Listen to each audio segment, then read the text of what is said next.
അവിടെ ഇന്നലെ എൻ്റെ ഒരു ഫ്രണ്ട് എനിക്ക് മെസ്സേജ് അയച്ചു. സംഭാവന 3 വർഷമായി കണ്ടിട്ട്, മുന്നേ എൻ്റെ കൂടെ പഠിച്ച അവനെ കണ്ടിട്ട് വരാം. എടാ പിന്നെ നാളെ ഇനി ഫ്രീയാ, നമുക്ക് മായിപ്പള്ളിയിലൊന്ന് പോവാ. നീ എപ്പോഴും സ്റ്റാൻഡേർഡ് കീപ്പ് ചെയ്യുന്ന അതെടാ രേഷ്മ, നല്ല രസമുള്ള ചിരിയാണ് കേട്ടാ. രാത്രി കിടക്കാൻ നേരം ചൂടാകാൻ കഴിക്കുന്നതും ഇതേ കളർ, കാലത്തെഴുന്നേറ്റ് കഴിഞ്ഞാൽ ചൂടോടെ കഴിക്കുന്നതും ഇതേ കളർ. ഇതാണമ്മേ കളർഫുൾ.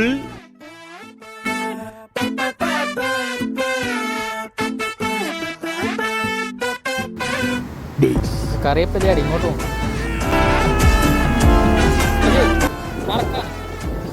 എവിടെയായിരുന്നു 3-4 ദിവസം? കാണാതായപ്പോൾ സന്തോഷിച്ചു.